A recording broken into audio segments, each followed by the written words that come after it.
Bueno, la clase de hoy tiene que ver, como dice acá, con un poco de historia sobre la visualización de información. Vamos a partir desde antes de Cristo. Acá lo que ven ustedes son las manos en caverna, que data de 16.000 años antes de Cristo. Este sitio se llama Cueva de las Manos. Este se encuentra ubicado en el área de Alto Río, en la estancia Cueva de las Manos, tal como dice su nombre, al oeste de la provincia de Santa Cruz, al sur de Argentina. Eh, bueno, estas manos representan diferentes escenas de caza, estos negativos de mano por motivos de animales o diferentes figuras abstractas.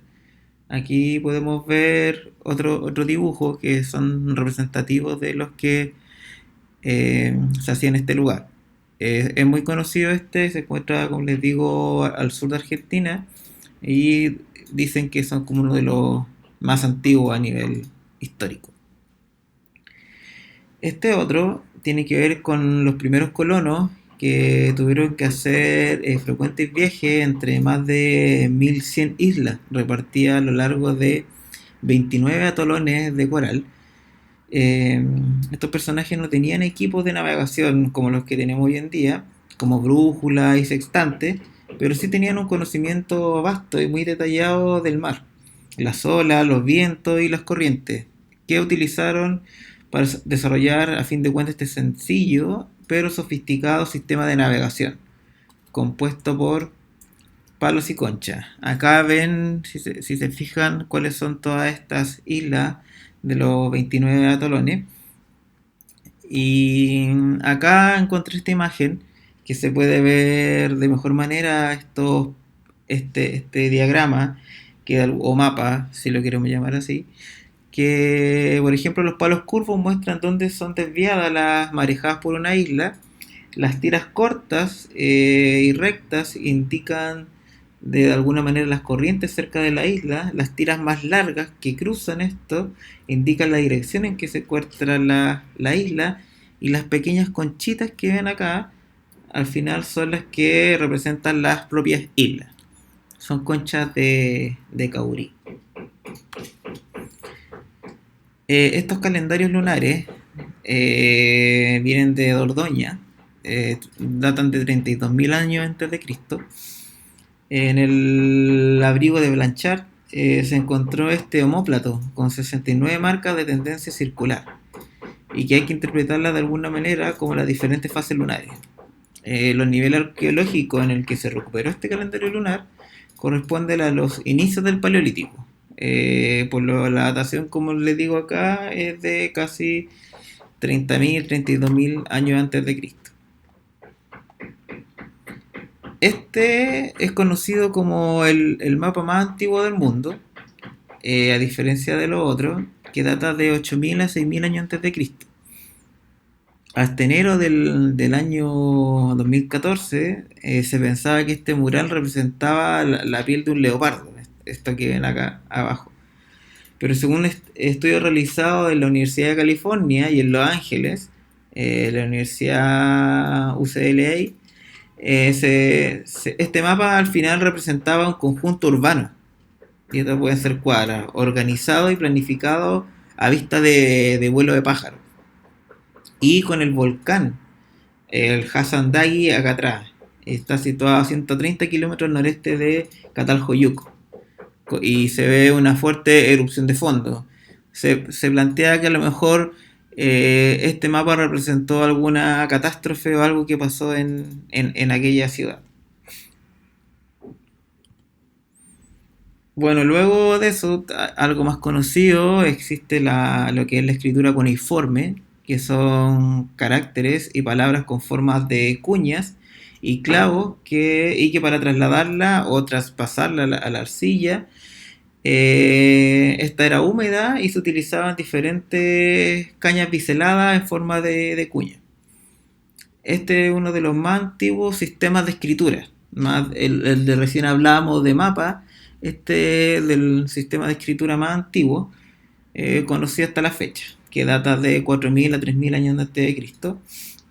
Y su soporte más típico eran las tabletas de arcilla y ocasionalmente tabletas de metal y piedra. Y su origen está en la antigua Mesopotamia. Después de esto vienen los jeroglíficos egipcios, que es como una técnica muy parecida, pero tienen un poco más de sofisticación.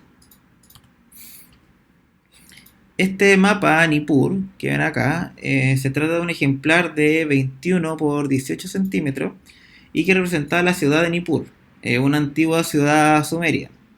El plano dibujado data, como cuento acá, hace 1500 años antes de Cristo y recoge algunas medidas que, comprobadas hoy en día, por sobre este yacimiento, resultan asombrosamente precisas. Aparecen algunos templos importantes y los grandes canales que atraviesan la ciudad y, como les digo, se han medido por GPS con mediciones con tecnología actual y se dieron cuenta que no son tan representativas, sino que tienen medidas exactas para la época. Bueno, ya después de eso apareció el papel en China, que se fabricaba con papel de celulosa de seda, también de arroz o de cáñamo hasta algodón.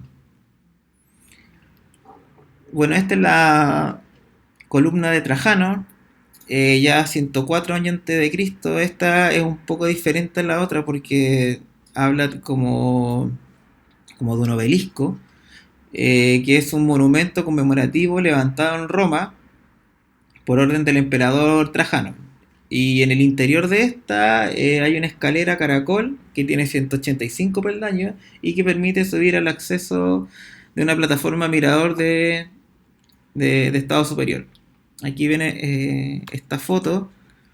eh, la tomé yo en un paseo que tuve por Roma y me llamó la atención y buscando después era tal cual la columna que le estoy comentando. Bueno, la finalidad que tenía esta columna era triple. Uno, señalar hacia dónde llegaba el monte desplazado por el foro. Dos, guardar las cenizas del emperador. Y tres, conmemorar la conquista de la Dacia como victoria de Trajano. Bueno, suele creerse que la columna era un monumento de propaganda, de alguna manera destinado a glorificar al emperador. Sin embargo, es posible que la estructura no pudiese ser vista de todos lados, ya que está rodeada por otras construcciones, como ven en esta foto. Además, la evidente dificultad que tiene uno seguir el relieve de principio a fin. Entonces, como que a fin de cuentas este tipo de visualización no fue muy eficaz como instrumento de su propaganda. Y ahí pueden ver la escala con las personas acá abajo y la distancia que uno tendría que ver con binoculares para poder ver toda la historia que tiene esta columna. Bueno, después de eso aparecieron los primeros gráficos estadísticos, a eso del año 1400. Eh, este otro mapa de Epstorf pretende de alguna manera reflejar los conocimientos teológicos y simbólicos acerca del mundo conocido y no la forma real de los continentes. Eso es importante como que un método medio abstracto de representación. Y que no se presentan de alguna manera con una escala homogénea. Este mapa mundi de los Cresques, que data del 1375 aproximadamente, es un libro del siglo XIV que contiene varios mapas manuscritos que cubren todo el mundo conocido por los europeos hasta aquel entonces. Está escrito en catalán y se conserva en la Biblioteca Nacional de Francia en París y constituye una de las obras cartográficas más importantes de la Edad Media. Si se fijan aquí pueden ver dónde está Italia y lo que sigue para más adelante España, Portugal, etcétera. Este que ven acá, el quipus, que es de acá de América del Sur, que data de 3000 años antes de Cristo también. Este es derivado del vocablo quechua, quipu, que al final significa nudo, ligadura o atadura. Este fue un instrumento de almacenamiento de información que consistía en cuerdas de lana o de algodón de diversos colores, provistos de nudos, como ven acá, como ven en esta imagen. Bueno, este fue usado por las civilizaciones andinas. Bueno, si bien se sabe que fue usado como un sistema de contabilidad, y almacenamiento de relatos épicos de los incas, algunos proponen que podría haber sido usado también como un sistema de escritura, no solamente para relatos típicos de contabilidad. Y hablando esto mismo de contabilidad, de ahí viene esta marca Kipu, que es de transferencia de dinero, inspirado en lo que le acabo de comentar. Los clásicos. Ya los primeros clásicos podemos tener en el 1542, que viene el padre de la ilustración científica, que es Leonardo da Vinci, y que para muchos es el referente máximo de esta disciplina. Usaba la ilustración para investigar, para reflexionar, analizaba todo con dibujo, por ejemplo estas ruedas, así como a modo de explotadas, como se les llama también en el diseño, se usan mucho para explicar los procesos o cómo son diferentes máquinas por dentro, y eso, y se fijan, se usan hasta ahora y ya estaban desde el 1542. Acá también se puede ver que no solamente de elementos, sino que también cosas naturales como este feto. Eh, y también como esta máquina de guerra que ven acá, que su libro contenía más de 10.000 páginas y como les decía, hablaban de arquitectura, hablaban de física, de anatomía y máquinas bélicas como la que ven hasta el día de hoy. O sea, que veían en esa foto. Ya en el 1560 eh, apareció Andrea Vesalius con estos dibujos que tiene 7 tomos en los que diseccionaba el cuerpo y explicaba de manera anatómica todo lo que nuestro cuerpo contiene y que fueron inspirados en la enciclopedia y hasta que lo que se usa el día de hoy. Bueno, en el 1786 aparece este gráfico que es súper importante de William Playfair, que representa la balanza comercial entre Inglaterra y Dinamarca-Noruega.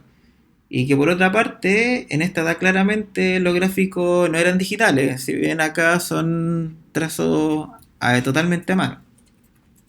Este es el primer libro en el que se hace el uso del sistema de los gráficos, en el 1786. William Playfair no fue el primero que inventó los gráficos, como ya les había mostrado anteriormente, pero sí fue el primero en sistematizar la información, su uso y teorizar sobre las reglas que debían regir el uso de este tipo de representaciones cuantitativas de datos. Y lo más importante es de que William Playfair no era artista, sino que él era un economista. Comprendió a cabalidad lo que él quería representar. Ya en el 1806 aparece este primer gráfico de prensa que fue publicado en el New York Times. Acá vemos una foto del asesinato de la casa de los Blight. En la parte de abajo podemos ver una planta, las habitaciones, el recorrido que hizo, dónde fue el disparo. Y si lo pensamos, si hoy pasara algo parecido como esto, o como vemos grandes asesinatos cuando atraparon a Bin Laden, se representan de manera muy similar. Y esto ya lleva, como les digo, desde el año 1800. Unos años después, en el 1820, bueno, apareció este de Florence Nightingale, que podemos ver un gráfico muy moderno, pero si nos damos cuenta es del año 1800, donde hace una comparativa de dos periodos de tiempo y las muertes de un ejército. Como ven acá, en estos dos, de abril de 1855 a abril de 1854. Unos años después, en el 1837, aparece este libro y estas gráficas I Think de Charles Darwin, que bueno, la idea de este árbol de la vida propone que las especies de seres vivos evolucionan por un proceso de variación y selección a partir de sus ancestros. Todos los seres vivos estamos relacionados, a la vez somos parientes y todos procedemos como de un mismo origen evolutivo, y lo represento de esta manera. Unos 10, 20 años después, en el 1854, apareció el mejor mapa temático hasta el día de hoy que se habla. Como ven acá en esta imagen, a comienzos del siglo XIX en Inglaterra, en plena revolución industrial, la gente que vivía en el campo comenzó a trasladarse a las ciudades para trabajar en fábricas que estaban creciendo en la época de las metrópolis, en este caso como Londres. Y los columnistas describían de alguna manera Londres así, lleno de humo, sucio, con fábricas, maloliente, producto de esta revolución industrial que estaba apareciendo. Bueno, este crecimiento desordenado de la población, que no tenía acceso a los servicios básicos y la gente moría por enfermedades infecciosas como el cólera. Los médicos de la época estaban confusos porque no sabían qué pasaba con el contagio del cólera. Creían que se contagiaba por el aire contaminado, y hoy se sabe gracias a las investigaciones que el cólera se transmite en alimentos y consumo de agua que está infectada. Había un grupo de médicos, entre ellos Jon Snow, no el Jon Snow de Game of Thrones, sino que Jon Snow médico, que intuía que el causante del cólera no se transmitía por el aire, como se planteaba hasta ese momento, sino que a través del agua. El problema era que ni Jon Snow ni ningún médico de la fecha era capaz de comprobar empíricamente esa teoría, solo de manera indirecta. Pero Jon Snow tuvo una intuición de que esta hipótesis podía sostenerse a través de gráficos y mapas. En el año 1854, como comentaba recién, se produjo el brote de cólera más dañino que se ha visto hasta ahora, lo que generó más impacto en la ciudad. En apenas 2 semanas mató a más de 700 personas en un área muy localizada de un barrio de Londres, como ven en esta parte de acá. El consultorio de Jon Snow estaba muy cercano al epicentro de este brote, y Jon Snow se dice que con un mapa que había comprado en la calle y con un lápiz se puso a hacer lo que hoy se llamaría como periodismo de datos, y se puso a registrar en cada uno de los hogares todas las muertes que habían producido. Se puso a ir caminando casa por casa y a levantar. Y apareció este mapa en el que se ve claramente las barras negras que indican una muerte en esa casa o edificio. Y al final son apilamientos de pequeñas líneas, como ven en este zoom, que cada línea va indicando una muerte y esas generan al final una barra.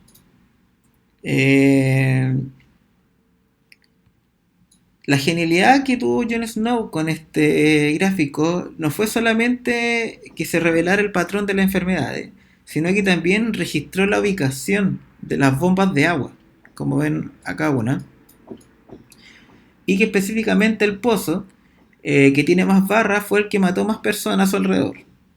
Y con el tiempo se comprobó que la materia fecal de un pañal de un bebé que tuvo cólera se había filtrado por las aguas subterráneas que alimentaban el pozo. Entonces mucha gente que estuvo en esos sectores murió de cólera.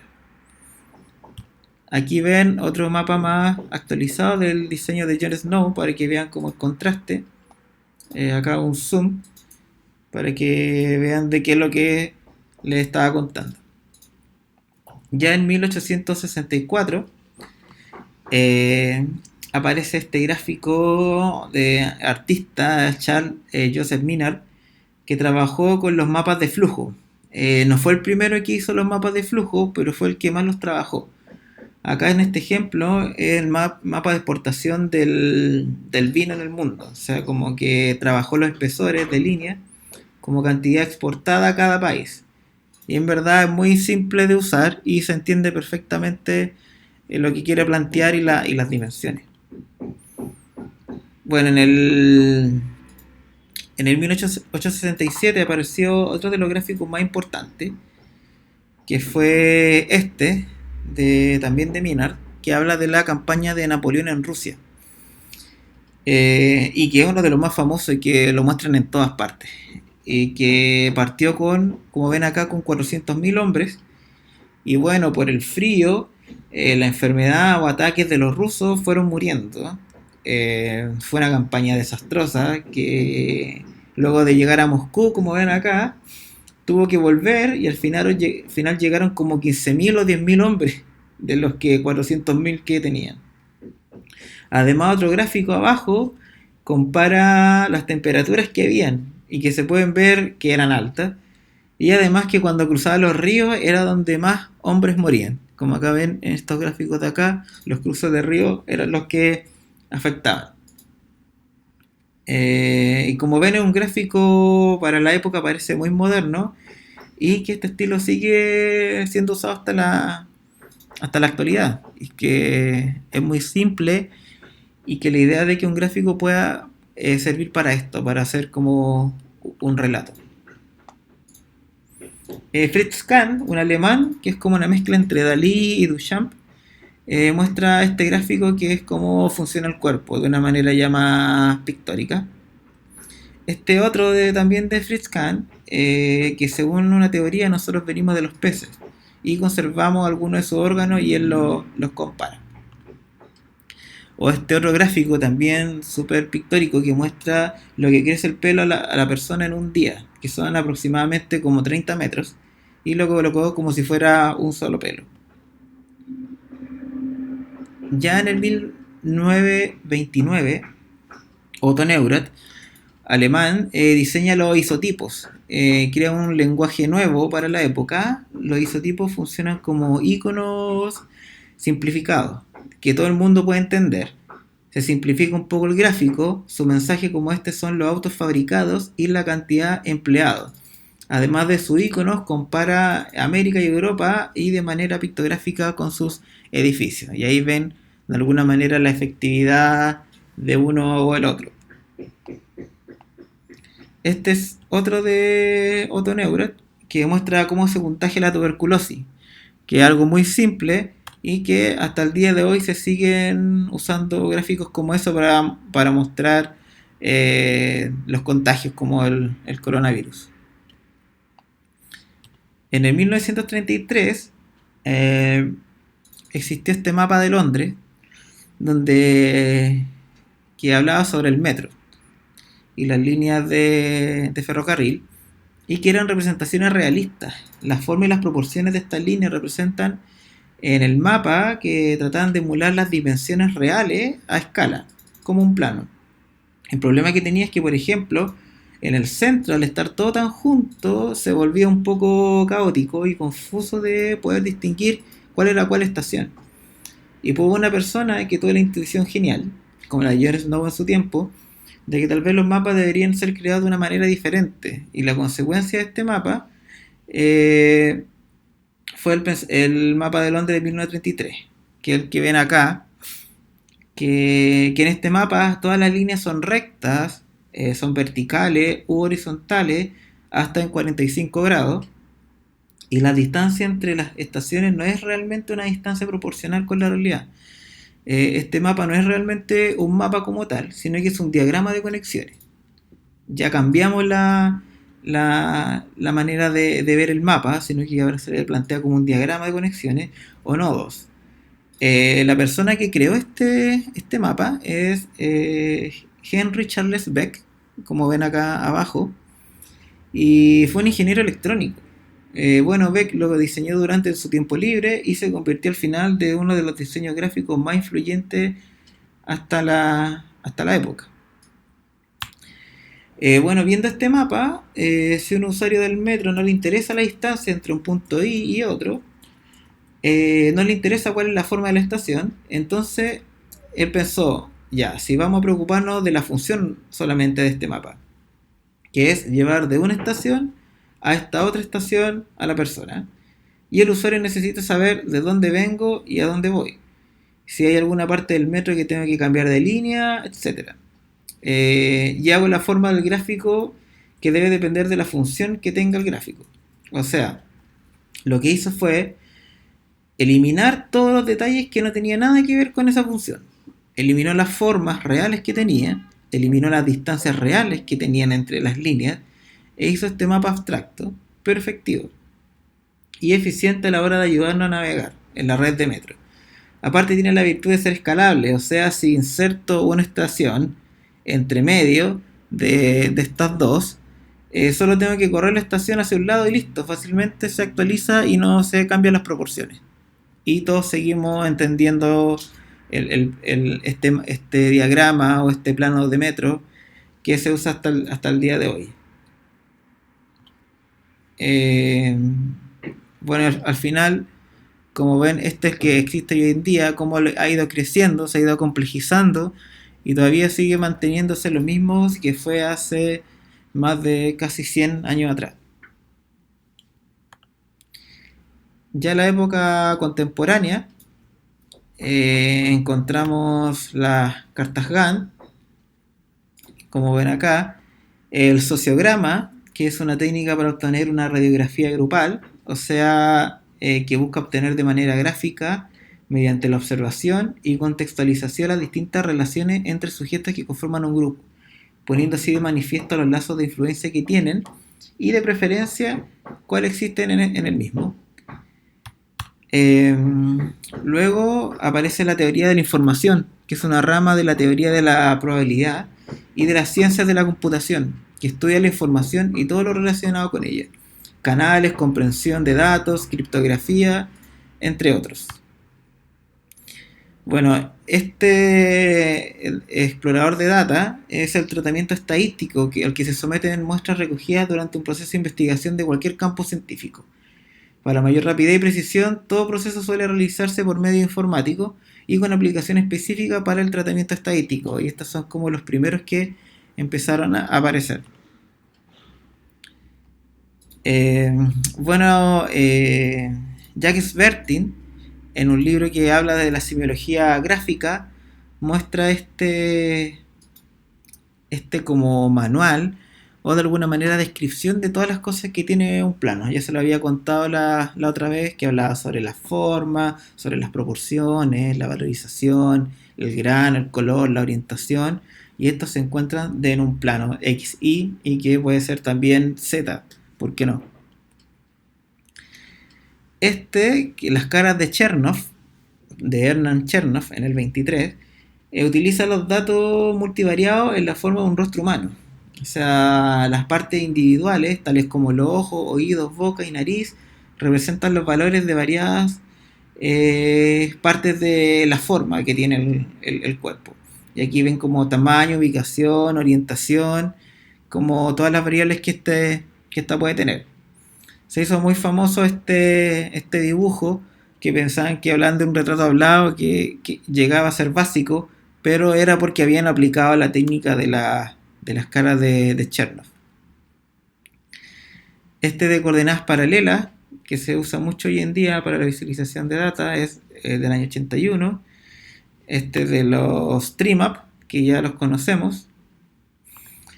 Y bueno, Edward Tufte, un gran visualizador, inventó la mínima unidad de representación a través de gráficos y textos, los sparklines, que es de alguna manera un método condensado de representar las tendencias y variaciones asociadas a los temas como el clima, la salud, la actividad del mercado. Es como una especie de unidad única, valga la redundancia, donde converge la riqueza de información de los datos sin comprometer la lectura dentro de un párrafo o frase. De Nigel Holmes, basado en siluetas, líneas negras gruesas y uso muy limitado del color. Y él es el director de arte del New York Times, que hace estos gráficos que sean un poco más entendibles. Y bueno, esto es un autorretrato de Nigel Holmes, que habla que hay que considerar solamente los elementos esenciales para el diseñador de información y o el periodista visual, que tiene que ver con la curiosidad, la capacidad de escribir y representar gráficamente, el buen humor, el entusiasmo por la comunicación por delante de los conocimientos técnicos y del estudio de la historia de la profesión. Bueno, si quiere uno contar una historia, tiene que hacer de los dos, pero la tendencia va más este tiempo por lo último, que sean gráficos no figurativos o que sean de visualización de datos. Acá ven, por ejemplo, uno de los mayas, del National Geographic, del diario Clarín, que también son muy parecidos. este de Juan Velasco, de los guerreros de terracota, de cuántos eran en total y cuál era su color. Acá pueden ver otro gráfico parecido. Aquí ven otro de Adolfo Ranz. Este también que tiene que ver de la degustación, de cómo degustar, los tipos de vino, cuáles son los pasos que uno tiene a la hora de querer hacer una cata. Este que tiene que ver con el Monte Everest, diferentes recorridos, los tiempos, la gente que lo subió según los años y todo eso. Bueno, el New York Times es el máximo exponente de la nueva era, ya con más de 40 o 50 personas trabajando, por ejemplo, en ese gráfico. O, o este que ven acá, de Golden Section Graphic, que habla sobre los atentados a través del tiempo y cómo el hito de las Torres Gemelas marca un antes y un después, y que la guerra se ha polarizado en dos países como Irak y Afganistán luego de eso. Y este de que ven acá es el del Nat Geo, que muestra los desastres que han pasado a lo largo de los años, año tras año, y como el huracán Katrina, de alguna manera, que fue uno de los que más afectó por más de 3 meses lo que pasó. Y eso sería por el día de hoy.